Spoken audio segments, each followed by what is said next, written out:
Hello प्यारे बच्चों, class 10th के हम लोग मैथ पढ़ रहे हैं। मैथ में प्रश्नावली कितना है तो 1.2 है। वास्तविक संख्या चैप्टर है। क्वेश्चन नंबर हम लोग तीसरा सोल्व करने जा रहे हैं। तीसरा के पहला है जो कि बहुत प्यारा सा क्वेश्चन है और बहुत VVI है। बात समझे, यहाँ से आपका सवाल हर साल बोर्ड में पूछता है। बात समझे, तो आइए हम लोग कहेंगे कि अभाज्य गुणनखंड विधि द्वारा निम्नलिखित पूर्णांकों के HCF और LCM ज्ञात कीजिए। बात समझे, तो यहाँ पे आपको ज्ञात करने के लिए क्या कहता है तो अभाज्य गुणनखंड विधि से, है ना, HCF और LCM ज्ञात करने के लिए बोलता है। कौन सी विधि से, तो आपको ध्यान में भी रखना है कि अभाज्य गुणनखंड विधि से। कौन सी विधि से? अभाज्य गुणनखंड विधि से ज्ञात करना है HCF और LCM। HCF और क्या ज्ञात करना है बच्चा जी, तो HCF और LCM ज्ञात करना है। तो सबसे पहले हम लोग क्या कहेंगे, हल कहेंगे। क्या कहेंगे? हल। हल में लिखेंगे कितना है आपका क्वेश्चन, तो 12 है, 15 है और कितना है 21 है। 12, 15 और 21। तो इसको हम लोग सबसे पहले अभाज्य गुणनखंड कर लेंगे। तो 12 के हम लोग अभाज्य गुणनखंड करेंगे तो 2 से लग जाएगा, तो 2 छक 12 हो जाएगा। फिर हम लोग लगाएंगे कितना से, तो हम लोग लगाएंगे 2 से, तो 2 तिहाई 6 हो जाएगा। बस समझे। ठीक उसी प्रकार से हम लोग 15 के करेंगे, तो 15 के करेंगे तो क्या मिल जाएगा, यानी हम लोग 3 से लगेगा यहाँ पे, तो 3 से लगाएंगे तो 3 पंचे 15, है ना। ठीक उसी प्रकार से 21 के करेंगे बच्चा जी, तो 21 के जब हम लोग करेंगे तो क्या मिलेगा, है ना, हम लोग लगाएंगे कितना से, तो 3 से, तो 3 सते 21, 3 सते 21। बात समझे, है ना। आप इसको एक बार और बढ़ा सकते हैं, जैसे 3 से लगाएंगे तो 3 एकम 3, है ना। 5 से लगाएंगे तो 5 एकम 5 और 7 से लगाएंगे तो 7 एकम क्या हो जाएगा, 7। बात समझे। तो अब हम लोग यहाँ पे लिख लेते हैं, क्या लिखेंगे बच्चा जी, तो हम लोग कहेंगे कि 12, है ना, 12 लिख कर हम लोग कहेंगे 12 बराबर कितना आया, तो 2 गो है इसमें, यानी हम कहेंगे कि 2 गुणा में, है ना, 2 गुणा में 3 गुणा में 1। बात समझे। ठीक उसी प्रकार से अब इसको हम लोग लिखेंगे 15 को, इसको हम लोग ऐसे भी लिख सकते हैं, 2 यहाँ के गो है, 2 गो है, तो 2 के पावर हम लोग क्या कह देंगे 2, और गुना में 3 कहेंगे और गुना में क्या कहेंगे 1, है ना। अब हम लोग कितना को लिखेंगे, तो 15 को, तो 15 को अब हम लोग कैसे लिख सकते हैं, तो 3, 5, 1, है ना, यानी 3 गुना 5 गुना 1। बात समझे। अब ठीक उसी प्रकार से 21 को लिखेंगे, तो 21 को हम लोग कैसे लिखेंगे बच्चा जी, तो 21 को लिखेंगे हम लोग कहेंगे 21 को, तो 3 आयल है, गुना में 7 आयल है, गुना में 1 आयल है।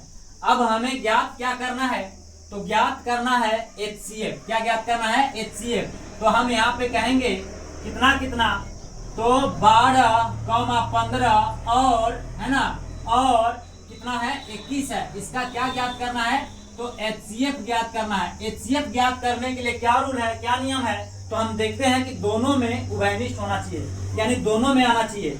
दोनों नहीं, यहाँ पे तो 3 है, यानी 12 है, 15 है, 21 है ना। तीनों को फैक्टर किया गया है, तो तीनों को फैक्टर करने पर हमें देखना है कि सभी में जो संख्या उभयनिष्ठ है, यानी सभी में जो संख्या है वही HCF कहलाएगा। वही क्या कहलाएगा, HCF। तो हम देख रहे हैं बच्चा जी, क्या देख रहे हैं, तो एक देख रहे हैं कि सब में आया हुआ है, एक जो है वो सभी में आया हुआ है, यानी हम सबसे पहले तो एक ले लेंगे, कहेंगे 1, है ना। हम लोग क्या कहेंगे, तो हम लोग कहेंगे 1, यानी कि 1 जो है सब में आया है। ठीक उसी प्रकार से हम लोग देखेंगे, तो देख रहे हैं कि 3 जो है, 3 सभी में आया हुआ है। देख लीजिए 3 जो है यहाँ पे इसमें भी है, 21 में भी है और 15 में भी है और 12 में भी है।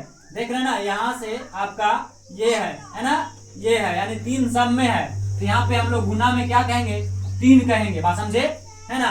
अब देख रहे हैं तो एकरा में 2 है, लेकिन इसमें 2 नहीं है, इसमें भी 2 नहीं है, इसमें 7 है लेकिन इसमें 7 नहीं है, है ना। इसमें 5 है लेकिन और किसी में 5 नहीं है। बात समझे, यानी तीनों में होना चाहिए। HCF ज्ञात करने के लिए जितना भी दिया रहे वो सब में होना चाहिए। तो यहाँ पे 1 था और 3 सब में था, इसलिए HCF कितना हो जाएगा इसका, तो HCF बचा जी 3 हो जाएगा। कितना हो जाएगा, 3 हो जाएगा। ठीक उसी प्रकार से अब हम ज्ञात करेंगे LCM। क्या ज्ञात करेंगे, LCM।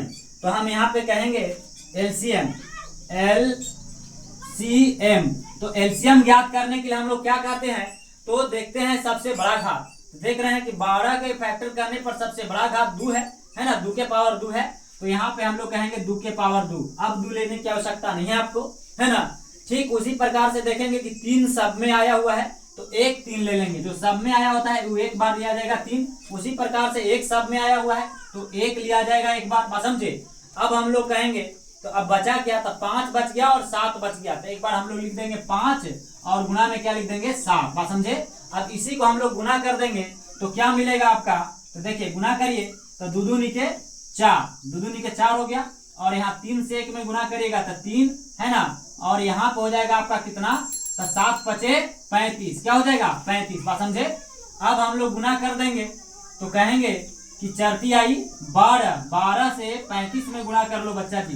तो हम लोग कहेंगे कि 35 गुना 12, यहाँ पे हो जाएगा 5 दूनी 10 की 0 और 35 गुना हो जाएगा ऐसे 70 और 35 से कम कितना हो जाएगा 35। अब इसको हम लोग जोड़ देंगे तो 0 7 5 12 की 2 हाथ में 1 3 और 1 4, यानी कि आपका जो एलसीएम मिल गया वो कितना मिल गया, तो 420 मिल गया। यही हो जाएगा आपका आंसर। बात समझे, यही हो जाएगा आपका आंसर। यहाँ पे आपका एलसीएम ज्ञात हो गया और यहाँ आपका एचसीएफ ज्ञात हो गया। बात समझे, जो कि बहुत वीवीआई है, बहुत इजी है, इसको छाप लीजिए।